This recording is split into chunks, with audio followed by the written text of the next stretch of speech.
어디서 뼈다귀 같은 게 굴러왔느냐? 집안 무복을 다 털어먹겠구나. 소문난 호랑이 시어머니 동네 부인은 며느리 연화가 마음에 들지 않았습니다. 대문을 넘자 매서운 눈초리로 혀를 차며 구박을 했습니다. 연화는 고개를 숙였지만 손에는 힘이 들어가 있었습니다. 이튿날 새벽 문을 박차고 호통이 울렸습니다. 아직도 자느냐? 조왕신께 먼저 문안해야지. 연화는 차분히 일어나 일을 하면서 조용히 생각에 잠겼습니다. 아침밥상 앞에서 일이 일어났습니다. 파발이 뭐 이래? 모래알 같구나. 연화는 국그릇을 놓으며 말했지요. 치아가 약하셔서 잘 못 드시나 봅니다. 다음부터는 밥 대신 미음으로만 해드리지요. 숟가락이 날아가고 분노가 터졌습니다. 밤이 되자 아들은 어머니의 울음을 들어야 했습니다. 저 며느리가 나를 죽이려 한다.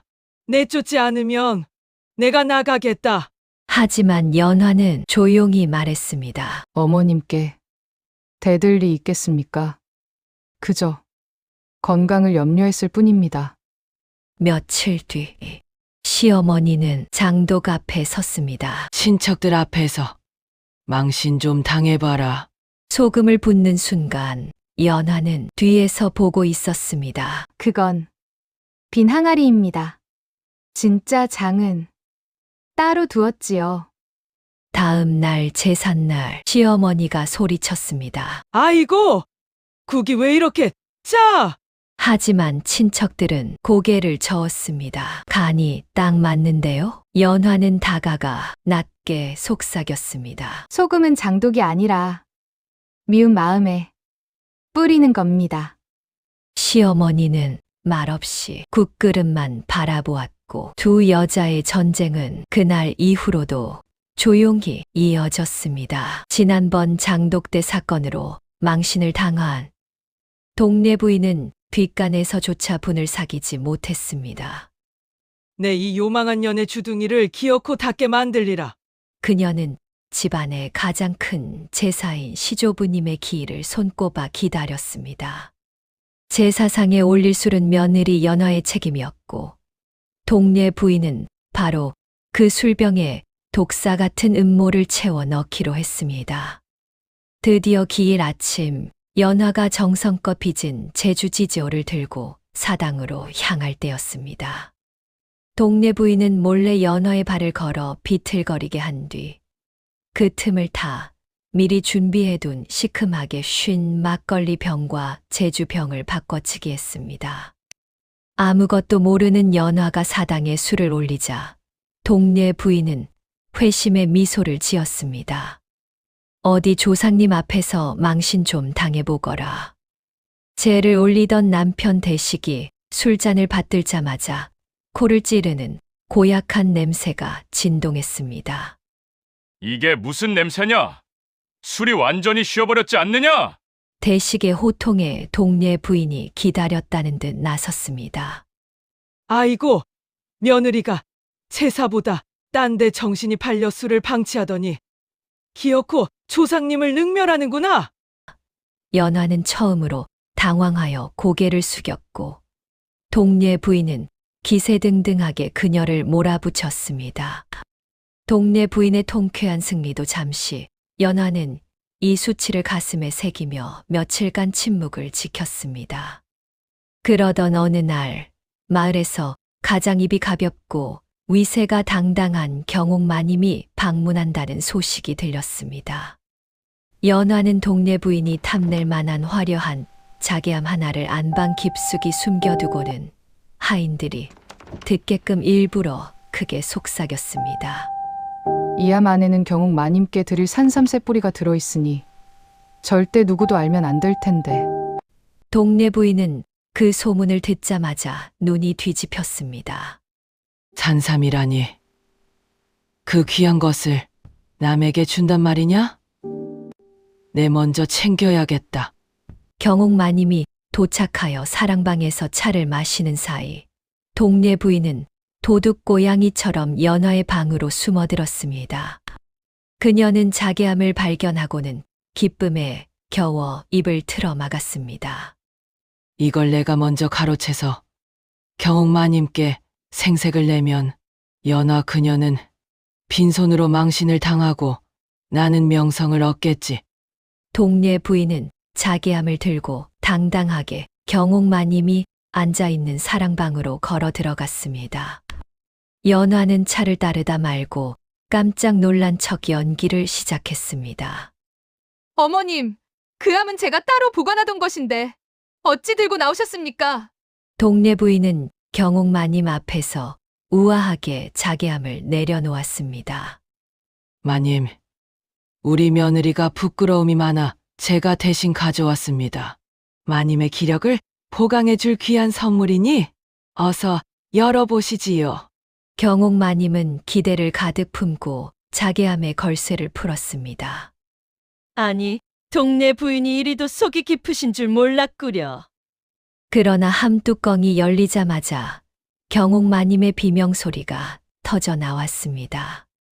함 안에는 산삼 대신 동네 부인이 평소 몰래 보던 춘화집과 남몰래 가로챈 집안의 녹그릇들이 가득 들어 있었습니다. 이게 무슨 해괴망측한 짓입니까? 나를 조롱하는 것이오, 아니면 도둑질을 자랑하는 것이오? 경옥마님은 춘화집 한 권을 동네 부인의 얼굴에 던졌습니다. 동네 부인은 바닥에 떨어진 춘화집을 보고 사색이 되었습니다. 이게 왜 여기? 이때 연화가 경건한 목소리로 거들었습니다. 어머님, 제가 산삼은 따로 챙겨두고 어머님께서 평소 아끼시던 소장품들을 정리해둔 함인데 그걸 선물로 내놓으시다니요. 어머님의 취향이 이토록 대담하신 줄은 정말 몰랐습니다. 경옥마님은 분노하며 집을 나갔고 소문은 삽시간에 온 마을로 퍼졌습니다. 이제 동네 부인은 주책 없는 여편네라는 꼬리표를 달게 되었습니다. 연화는 텅 빈 사랑방에 홀로 앉아 넋이 나간 시어머니의 귀에 대고 차갑게 속삭였습니다. 어머님, 제 사술은 쉬었어도 제 머리는 아직 쌩쌩하답니다. 다음번엔 무엇을 함에 넣어드릴까요? 동네 부인은 눈을 감고 다음에 며느리를 어떻게 혼내줄까 하고 깊은 생각에 잠겼습니다. 동네 부인에게 며느리 연화는 눈의 가시였습니다. 내년에 그 도도한 콧대를 꺾어놓지 않으면 내 화병에 숨을 쉴 수가 없구나. 동네 부인은 매서운 눈빛으로 며느리를 쏘아보며 차가운 찻잔을 내려놓았습니다. 수치심에 눈이 먼 동네 부인은 연화에게 복수할 끔찍한 함정을 팠습니다. 그녀는 연화에게 가문의 안녕을 위해 절벽에 있는 사당에서 치성을 드리고 오라 명하며 길목의 디딤돌을 미리 헐겁게 만들어 두었습니다. 오늘 밤 저 건방진 아이가 혼나봐야 정신을 좀 차릴 것이야. 그녀는 어둠 속에서 머슴 돌쇠에게 은밀한 지시를 내렸습니다. 하지만 동네 부인이 간과한 것이 있었습니다. 아들 이현은 아내 연화를 향한 어머니의 미움을 진즉 눈치채고 있었습니다.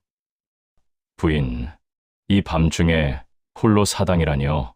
내 반드시 그대를 지키겠소. 이현은 불길한 예감에 휩싸여 연화의 뒤를 몰래 쫓았습니다. 어둠이 짙게 깔린 절벽길 위로 세 사람의 엇갈린 운명이 소용돌이치기 시작했습니다. 사고는 순식간이었습니다. 연화를 지키기 위해 지름길로 앞질러 가던 이현이 그만 동네 부인이 파놓은 함정을 밟고 말았습니다. 악! 비명과 함께 이현의 몸이 허공으로 솟구쳤고 그는 절벽 끝 아슬아슬한 나무 뿌리를 붙잡은 채 거센 강물 위로 매달렸습니다. 뒤늦게 이를 발견한 동네 부인은 비명을 지르며 튀어나왔습니다. 이현아, 내 아들아, 거기가 어디라고? 동네 부인이 공포에 질려 주저앉아 있을 때 연화가 망설임 없이 절벽 아래로 몸을 날렸습니다.